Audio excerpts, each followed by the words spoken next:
दोस्तों हाल ही में मैंने साउथ में रिलीज हुई आरुण मले नाम की फील गुड मूवी देखी है, जिसके कहानी का प्लॉट बहुत ही इंटरेस्टिंग है, जो कि आपके दिल को छू लेगा। ये कहानी हमें अनकंडीशनल लव के बारे में बताती है, जहाँ पर अगर आपका दिल साफ है और आप सिर्फ प्यार देना जानते हो, तो कहीं ना कहीं से सच्चा प्यार आपको ढूंढ ही लेता है। यहाँ पर हमें एक अजीत नाम के लड़के की कहानी दिखाई गई है कि किस तरह से उसके लाइफ में अप डाउन आते हैं, किन किन परेशानियों से उसे गुजरना पड़ता है और क्या आखिर में उसे सच्चा प्यार मिल पाएगा या नहीं। यही देखेंगे हम आज की शानदार कहानी में। दोस्तों इस फिल्म को डायरेक्ट किया है सारंग जी ने और IMDb पर मिले है इस फिल्म को 7.7 आउट ऑफ 10। तो रेटिंग देखकर आपको पता चल ही गया होगा कि मूवी कितनी बढ़िया होने वाली है। तो दोस्तों अगर आपको इसी तरह की मूवीज देखना पसंद है तो इस वीडियो को लाइक और चैनल को सब्सक्राइब करके हमें सपोर्ट कीजिए। चलिए अब शुरू करते हैं आज की कहानी। कहानी की शुरुआत होती है एक चर्च से, जहाँ पर हम हमारे हीरो अजित और उसके दोस्त सचिन को देखते हैं। दरअसल यहाँ पर अजित जिस लड़की को पसंद करता है उसकी किसी दूसरे लड़के के साथ शादी होने वाली है। तो यह अजित यहाँ पर क्या कर रहा है, यही दिखाने के लिए कहानी जाती है फ्लैशबैक में, यानी कि 2010 में, जब अजित टीनेजर था। वो किसी भी तरह से पैसों का जुगाड़ करके दौड़ते हुए 3 हीरोइन की फिल्म देखने के लिए थिएटर के सामने पहुंच जाता है। यहाँ पर सचिन और उसके बाकी के दोस्त उसका इंतजार कर रहे थे।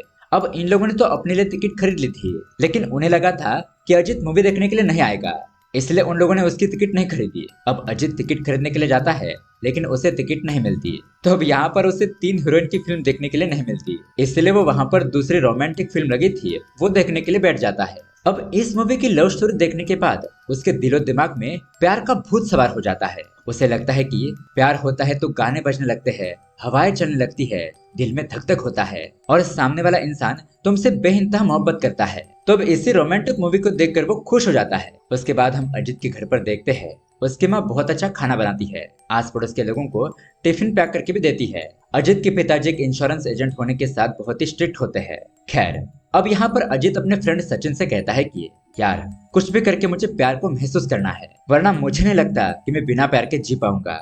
सचिन उससे कहता है कि अभी तू पागल हो गया क्या, ये प्यार वार जैसा कुछ नहीं होता, तो उस फिल्मों की दुनिया से बाहर आ जा। अब उसके बाद वो दोनों स्कूल चले जाते हैं। यहाँ क्लास चल रही होती है और सचिन को रबर चाहिए था, तो वो पास में बैठी हुई स्मृति से रबर मांगता है, लेकिन वो कहती है कि मेरे पास रबर नहीं है। अब सचिन यहाँ पर अपने दोस्त को फंसाता है। वो फिर से स्मृति को आवाज देता है और अपने फ्रेंड अजित की तरफ इशारा करता है। स्मृति अजित से पूछती है कि बोलो क्या हुआ। तब अजित हड़बड़ाहट में उसे रबर चाहिए ऐसा कहता है। अब स्मृति पहले तो उन्हें इग्नोर करती है, लेकिन थोड़ी देर बाद में वो अजित को रबर दे देती है और दोस्तों रबर मिलते ही अजित तो पागल ही हो जाता है। वो सचिन से कहता है कि देखा तुमने मांगा तो उसने रबर नहीं दिया, लेकिन मैंने मांगा तो उसने तुरंत ही दे दिया, मतलब कि वो मुझे लाइक करती है। अब तभी टीचर उन्हें बात करके देख लेती है और उन्हें डांट लगाती है। अब इस घटना के बाद अजित स्मृति के आसपास ही घूमने लगता है। हर दिन उससे रबर, पेंसिल, स्टेशनरी का सामान मांगने लगता है ताकि उससे थोड़ी बातचीत की जाए, और यहाँ पर स्मृति भी उसे सब कुछ दे देती है। अजित उसे फेसबुक पर फ्रेंड रिक्वेस्ट भी भेजता है, वो उसे एक्सेप्ट भी करती है, जिसे देखकर अजित बहुत खुश हो जाता है। अब उसके कुछ दिन बाद अजित का बर्थडे होता है। वो स्मृति को रात को बर्थडे पार्टी पर बुलाता है। रात को हम देखते हैं अजित बहुत खुश होता है। यहाँ पर सब लोग उसका बर्थडे मनाते हैं और सभी लोग उसे अच्छे अच्छे गिफ्ट भी देते हैं। स्मृति भी बर्थडे पार्टी पर आई थी और वो भी उसे गिफ्ट देती है। अजित तुरंत ही रूम में जाकर स्मृति ने दिया हुआ गिफ्ट खोलकर देखता है तो उसमें बहुत सारा स्टेशनरी का सामान भरा था। इतने में ही स्मृति वहां पर आती है और अजित उसे कहता है कि मुझे तुम्हारा गिफ्ट बहुत ही पसंद आया। स्मृति कहती है अच्छा तुमने देख भी लिया, अब आज से मेरे पास स्टेशनरी का सामान मांगने के लिए कभी मत आना, हर रोज मैं तुम्हारे लिए सामान लाकर तंग आ चुकी हूँ, तुमने तो मुझे परेशानी कर दिया। अब दोस्तों ये बात सुनते ही अजित का दिल टूट जाता है, जिससे कि वो मायूस हो जाता है। खैर अब उसके बाद कहानी शिफ्ट होती है 2015 में, जहाँ पर अजित कॉलेज में होता है। वो स्टाइल मारते हुए बैटिंग करने के लिए खड़ा होता है तो उसका फ्रेंड सचिन बैट को छीनकर कहता है कि दादा हीरो मत बन, बैटिंग करनी तो आती नहीं, जाकर फील्डिंग कर। तो बेचारा अजित चुपचाप फील्डिंग करने के लिए खड़ा हो जाता है। अब यहाँ पर सचिन बॉल को मारता है तो ग्राउंड के बाहर पढ़ाई करने के लिए बैठी हुई मेघा नाम की एक लड़की उस बॉल को कैच कर लेती है। ये देखकर सब लोग हैरान हो जाते हैं। अब अजित उस लड़की से बॉल फेंकने के लिए कहता है, लेकिन वो बॉल नहीं फेंकती, वहीं पर रख देती है। तो अजित जाकर वो बॉल ले लेता है। उसे पूछता है कि तुम्हारा नाम क्या है और तुम किस ईयर में पढ़ रही हो। मेघा अपना नाम बताती है और कहती है कि मैं 3rd ईयर में पढ़ रही हूँ। अजित उसे देखकर स्माइल पास करता है और फिर क्या था, अगले दिन से वो उसे पटाने के चक्कर में पड़ जाता है। उससे 1-2 बार मिलकर बात करने की कोशिश करता है। फिर वो एक दिन सचिन से कहता है कि मैं उसे अपने दिल की बात बता के रहूंगा। फिर वो लोग क्रिकेट खेल रहे होते हैं तो अजित बॉल पर आई लव यू लिखता है और खुद बैटिंग करने के लिए जाता है। उसने सोचा था कि वो बॉल को हिट करेगा और मेगा की तरफ मारेगा।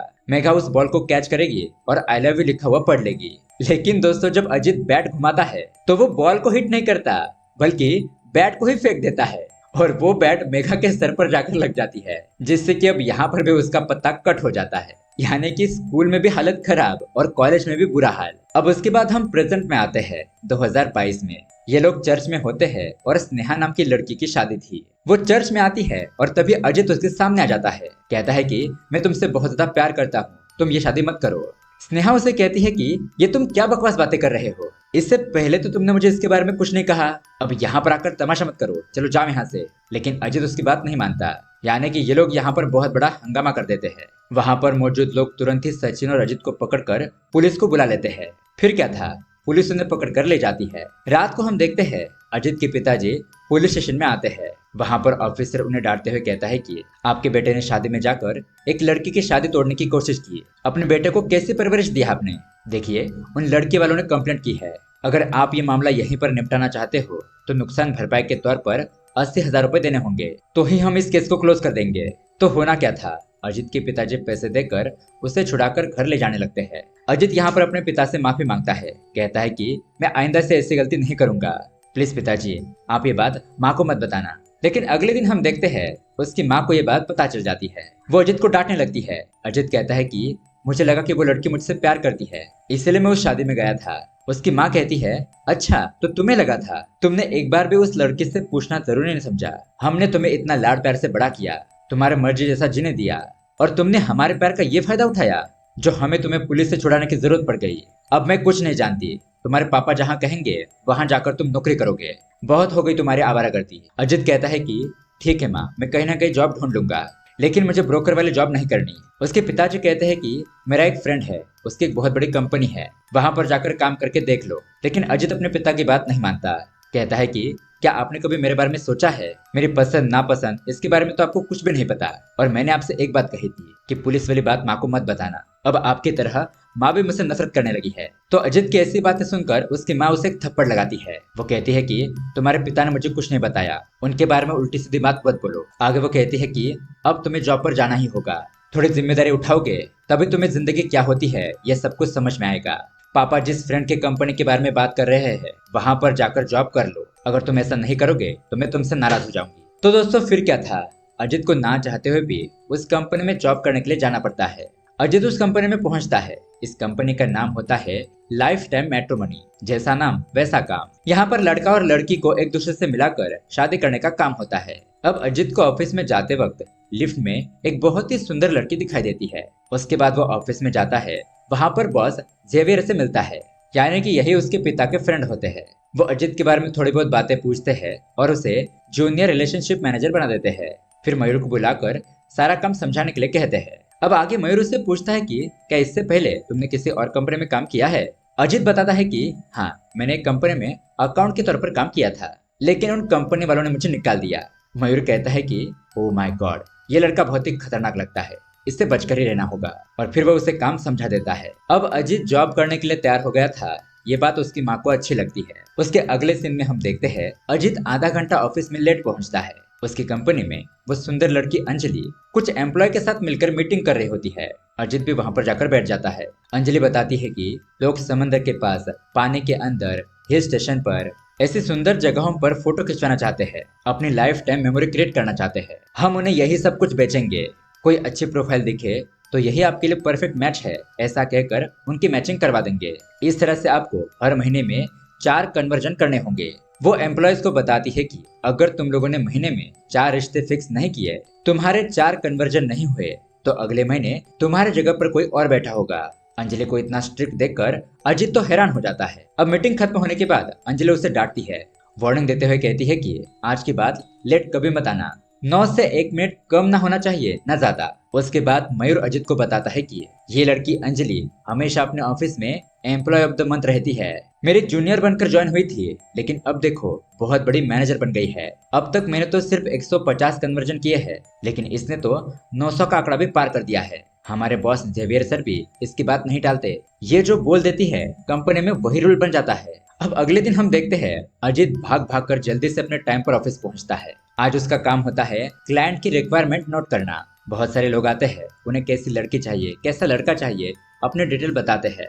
वो उनकी सारी बातें नोट डाउन करता है ताकि उन लोगों को अच्छा दूल्हा और दुल्हन सजेस्ट कर सके। अब अगले दिन अजीत ऑफिस जा रहा होता है तो उसकी माँ उसे हलवा खिलाते हुए कहती है कि हमेशा ऐसे मुंह लटकाने की जरूरत नहीं है। उस दिन मैं गुस्से में थी, मैंने जो कुछ भी बोला सब कुछ भूल जा।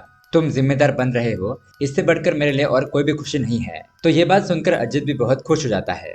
वो ऑफिस पहुंचता है और अपना काम शुरू करता है।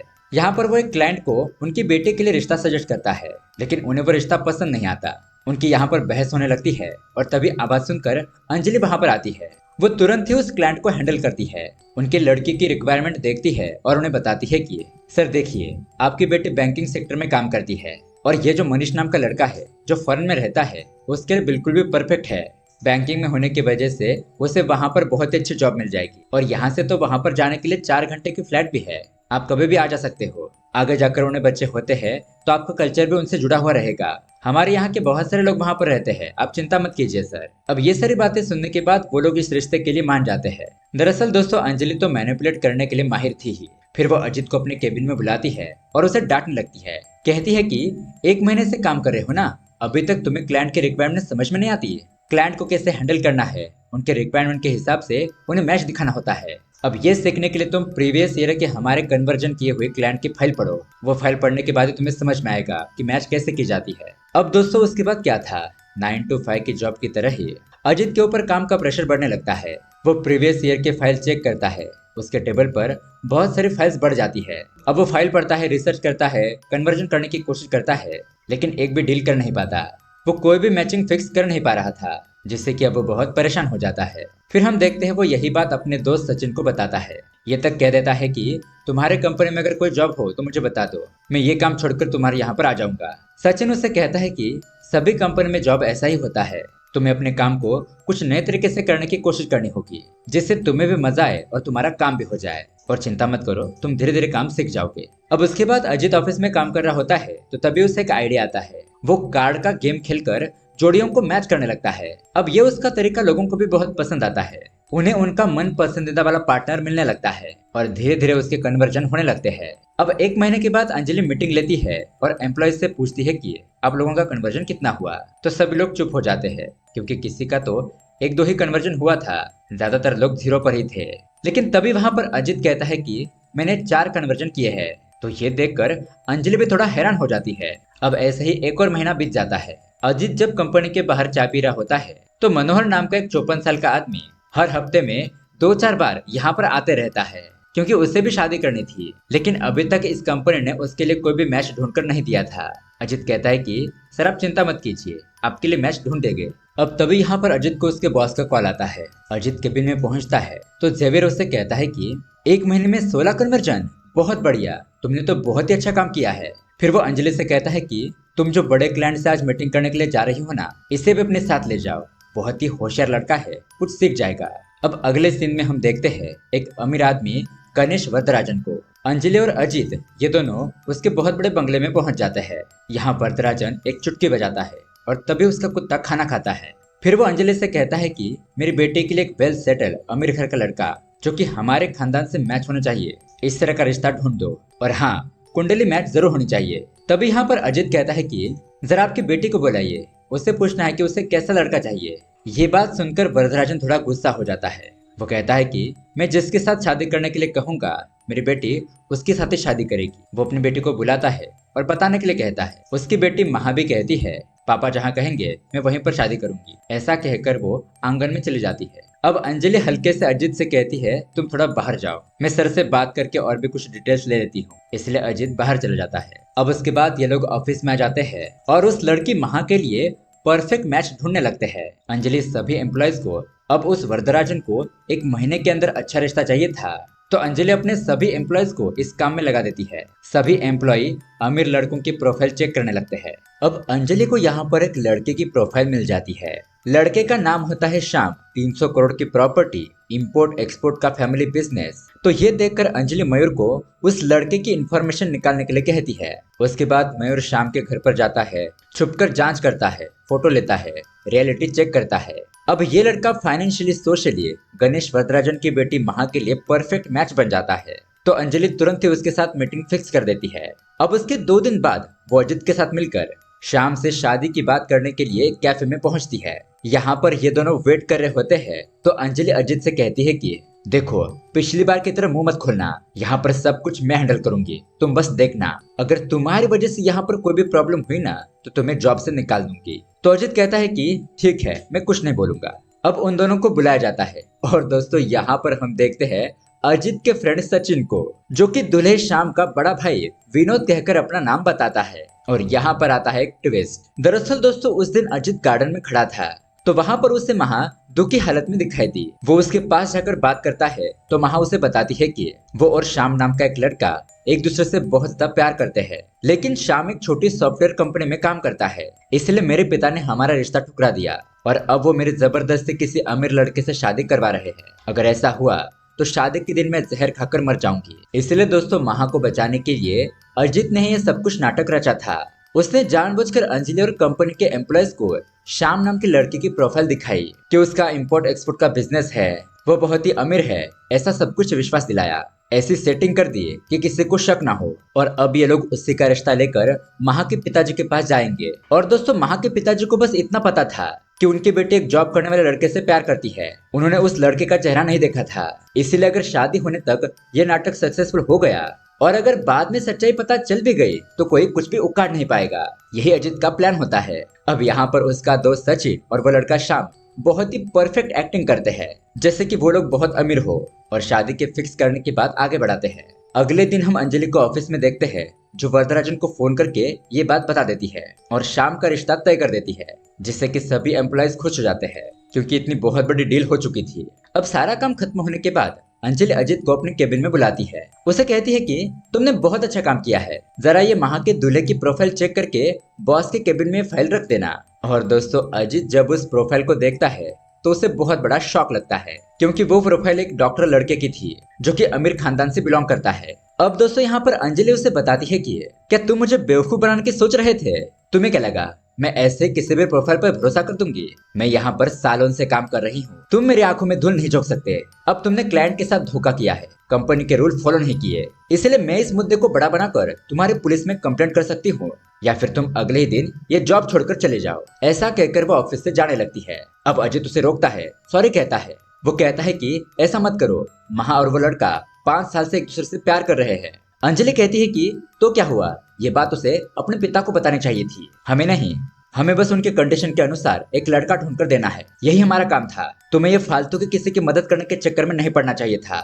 लेकिन फिर भी अजित कहता है कि ऐसा मत करो, अगर महा की दूसरे लड़के से शादी हो गई तो उसकी जिंदगी बर्बाद हो जाएगी। अंजलि कहती है कि अच्छा, तो तुम एक लड़की की जिंदगी संवारोगे? यहाँ पर तुम्हें एक प्रोफाइल ढूंढने के लिए कहा था, वो भी काम तुमसे ठीक से नहीं हुआ और चले हो एक लड़की की जिंदगी संवारने। तुम कोई हीरो नहीं हो अजित, बल्कि फाइल बदलकर फ्रॉड करने वाले इंसान हो। अब ये बात सुनकर अजित को गुस्सा आ जाता है। वो कहता है कि मैं फ्रॉड हूँ तो तुम कौन हो? तुम्हें तो किसी के इमोशनल की कोई भी पड़ी नहीं है। अमीर के साथ अमीर और गरीबों के साथ गरीब प्रोफाइल मैच कर दो, उनके दिल दिमाग मिले या नहीं इससे तुम्हें कुछ भी फर्क नहीं पड़ता। तुम्हें तो बस उनकी शादी करके एम्प्लॉय ऑफ द मंथ बनना है। अंजलि भी उसे गुस्से में कहती है, तुम मुझे मेरा काम मत समझाओ। मैंने अभी तक जितनी भी शादियां करवाई है उसमें 80 से 90% अभी भी चल रही है, तो शट योर माउथ और यहाँ से दफा हो जाओ। अब इतने में वहां पर मनोहर नाम का आदमी इंतजार करते हुए बैठा था। वो उन दोनों को बताता है कि मैं पिछले 6 महीने से यहाँ पर ऑफिस में चक्कर लगा रहा हूँ, लेकिन अभी तक मुझे एक भी मैच नहीं मिला है। अब अजित इस बात का बड़ा मुद्दा बनाकर कहता है कि सर, आपको यहाँ पर कोई भी मैच नहीं मिलेगा, आप तो सिल्वर कैटेगरी में हो ना, गोल्डन कैटेगरी में आकर ज्यादा पैसे भरो, तब जाकर ये लोग आपकी प्रोफाइल देखेंगे। और उसके बावजूद भी आपको यहाँ पर सच्चा प्यार नहीं मिलेगा, लेकिन आप चिंता मत कीजिए, मैं आपको अनकंडीशनल लव दिलाऊंगा। तो ये बात सुनकर अंजलि उसे चैलेंज कर देती है, कहती है कि ठीक है, अब तक जो तुम चुपचाप रहकर खेल खेल रहे थे ना, वो खुलेआम करो और इनका मैच ढूंढ कर दो, लेकिन तुमसे पहले मैं इनका मैच ढूंढ लूंगी। अजित कहता है कि अगर मैंने मैच ढूंढ निकाला तो? अंजलि कहती है तो फिर तुम यहाँ रहोगे और मैं जॉब छोड़कर चली जाऊंगी। और ये सीन यहीं पर कट हो जाता है। उसके अगले सीन में हम देखते हैं अंजलि पेंटिंग बना रही होती है। यहाँ पर हम उसके साथ माइकल नाम के एक लड़के को देखते हैं। इन दोनों की क्लोजनेस और रोमांटिक बातें सुनकर हमें ये पता चलता है कि ये दोनों एक दूसरे से बहुत ज्यादा प्यार करते हैं। अंजलि उसे कहती है कि हमारी शादी में तो हमारे माता पिता नहीं आएंगे, क्या हम अभी शादी कर ले? माइकल कहता है ठीक है, और वो दोनों एक दूसरे के उंगली पर रिंग के डिजाइन बनाते हैं। उसके अगले सीन में हम अंजलि को ऑफिस में देखते हैं। वो मयूर से मनोहर के बारे में पूछती है कि अभी तक हमें उनका मैच क्यों नहीं मिला। मयूर कहता है कि उनका केस बहुत ही कॉम्प्लिकेटेड है। अब वहीं ऑफिस के बाहर चाय की टपरी पर सचिन अजित से कहता है कि अबे तुम्हें इस लफड़े में पड़ना ही नहीं चाहिए था, चुपचाप सैलरी लेकर काम करो। अजित कहता है कि नहीं यार, ये देखो इनका नाम है मनोहर और हमें इनका रिश्ता तय करना है। सचिन कहता है कि अरे बाप रे, ये तो तुम्हारे पिता की उम्र के हैं। फिर अजित मनोहर से पूछता है कि आपकी शादी क्यों नहीं हो रही। अब मनोहर यहाँ पर अपनी प्रॉब्लम बताता है। जब वो कॉलेज में था तब क्रिकेट खेलते वक्त उसके प्राइवेट पार्ट पर बॉल लग गई, जिसकी वजह से डॉक्टर ने कह दिया कि वो पिता नहीं बन सकता। और अब ये बात सुनकर अजित और सचिन ये दोनों तो शॉक में चले जाते हैं, क्योंकि अब तो उनके लिए रिश्ता ढूंढना और भी मुश्किल हो जाएगा। यहाँ ऑफिस में अंजलि को भी ये बात पता चल जाती है, लेकिन फिर भी ये दोनों ठान लेते हैं कि मनोहर के लिए रिश्ता ढूंढ कर ही रहेंगे। अब अजित मनोहर को बहुत सारी लड़कियां दिखाता है, लेकिन वो लड़कियां उसे रिजेक्ट कर देती है। फिर अंजलि उसके लिए 3 लड़कियां ढूंढती है जो उसकी कमजोरी जानने के बावजूद भी शादी करने के लिए तैयार थी। अब उनकी पहली मीटिंग बिठाई जाती है। अब ये लड़की मनोहर को पूछती है तुम्हारा बैंक बैलेंस कितना है, जमीन कितनी है, घर बार कैसा है। मनोहर बताता है कि वो फाइनेंशियली इंडिपेंडेंट है, एक बड़े फाइनेंस कंपनी में काम करता है, उसका एक बहुत बड़ा आलीशान घर है और बैंक बैलेंस भी अच्छा खासा है। तो ये सब कुछ जानकर वो लड़की तुरंत ही हाँ कर देती है। लेकिन मनोहर की माँ कहती है कि ये लड़की तो सिर्फ पैसों को देखकर शादी करने के लिए तैयार हो गई है, मुझे रिश्ता मंजूर नहीं। अब अंजलि उन्हें दूसरी लड़की से मिलवाती है, लेकिन जब मीटिंग तय की जाती है तो वो लड़की वहाँ पर मीटिंग करने आती ही नहीं। उसके बाद अंजलि उसे तीसरी लड़की दिखाती है। अब ये लड़की शादी करने के लिए तो तैयार थी, लेकिन उसका कहना था कि उनकी शादी होने के बाद उनकी माँ उनके साथ नहीं रहेगी, उन्हें किसी दूसरे घर में शिफ्ट करना होगा। तो उस लड़की की ये बात सुनकर मनोहर इस रिश्ते को ना कह देता है। यानी कि दोस्तों अंजलि और अजित ये दोनों ही इस मिशन में फेल हो गए थे। अब अगले दिन अंजलि उसे ऑफिस बुलाती है और कहती है कि सर, आपके लिए बस यही लास्ट रिश्ता बचा है। अगर आप अपनी माँ को अपने घर के आसपास ही कहीं दूसरा घर दिलवाकर एक हेल्पर के साथ रखेंगे तो अच्छा होगा, तभी आपकी शादी हो पाएगी। अब ये बात सुनकर मनोहर को गुस्सा आ जाता है। वो उसे डांटते हुए कहता है कि मैडम, ये आप क्या कह रही हो? एक लड़की के लिए मैं अपनी माँ को छोड़ दूं?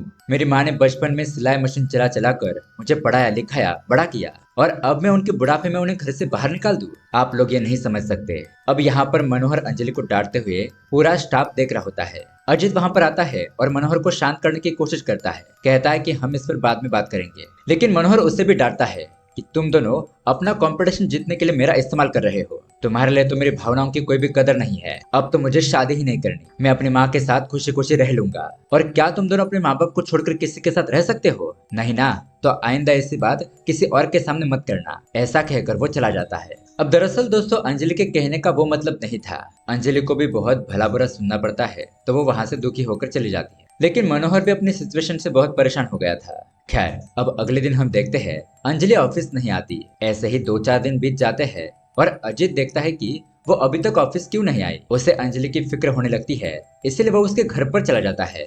अंजलि उसे देखते ही पूछती है कि तुम यहाँ पर क्या कर रहे हो? अजित कहता है कि मैं यहाँ पर रेजिग्नेशन लेटर देने के लिए आया हूँ और मुझे तुम्हारी चिंता हो रही थी कि तुम ठीक हो या नहीं, ये देखने के लिए आया था। अब ये बात सुनकर अंजलि के दादाजी कहते हैं कि मैंने भी एक कंपनी में 20 साल काम किया है, लेकिन मुझे तो ऐसे घर पर देखने के लिए कोई नहीं आया।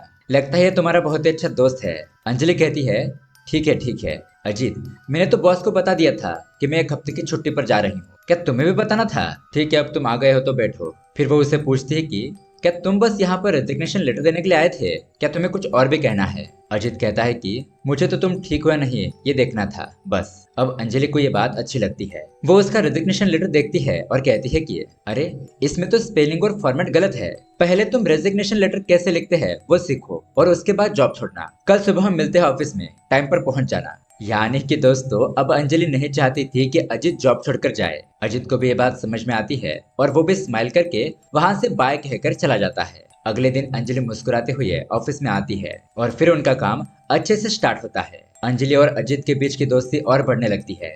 वो एक दूसरे के साथ कोऑपरेट होकर काम करने लगते हैं, एक दूसरे के साथ खाना खाते हैं, घूमने फिरने के लिए जाते हैं। अंजलि उसे अपना घर दिखाने के लिए ले जाती है। तो वहां पर अजीत एक पेंटिंग पर माइकल नाम के लड़के का नाम देखता है, लेकिन फिलहाल वो उसके बारे में कुछ नहीं पूछता।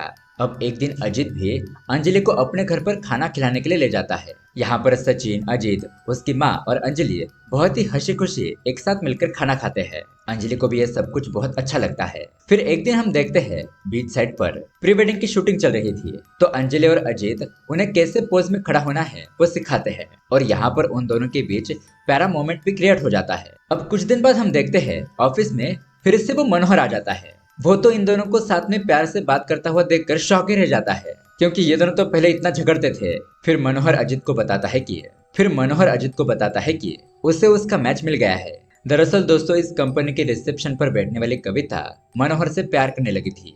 कविता का एक छोटा बेटा भी होता है, और मनोहर जब यहाँ ऑफिस में आता था तो उन दोनों की बातें होती थी। एक दिन कविता ने उसे कहा कि जिस तरह से आप मेरे बेटे के साथ प्यार से रहते हो, मुझे इसी तरह का पति चाहिए था। और मनोहर भी उसकी आंखों में अपने लिए सच्चा प्यार महसूस करता है, इसलिए अब उनका रिश्ता पक्का हो गया था। ये देखकर तो अजीत भी बहुत ज्यादा खुश हो जाता है। फिर ऑफिस में काम करते वक्त जब वो अंजलि को देखता है तो उसकी आंखों में देखते हुए अजीत के दिल में धक धक होने लगता है, यानी कि वो अब अंजलि से प्यार करने लगा था। यही बात जाकर वो अपने दोस्त सचिन को बताता है। कहता है कि अगर मैंने उसे प्रपोज कर दिया और वो नाराज हो गई तो कहीं हमारी दोस्ती भी टूट ना जाए। सचिन कहता है कि टेंशन क्यों लेते हो, मैं हूं ना, हम पता लगाएंगे कि वो तुमसे प्यार करती है या नहीं। अब कुछ दिनों के बाद अजीत का बर्थडे होता है। रात को बर्थडे पार्टी पर सब लोगों को इनवाइट किया जाता है। यहाँ पर सचिन अजीत से कहता है कि तुम्हारे बर्थडे पार्टी पर वो नए कपड़े पहनकर आएगी, और वैसा ही होता है। अंजलि बहुत ही सज धज कर आती है, फिर वो उसे गिफ्ट भी देती है। फिर सचिन कहता है कि अब वो तुम्हारे माँ से बात करेगी, तुम्हारे बचपन के बारे में पूछेगी। वैसा ही होता है।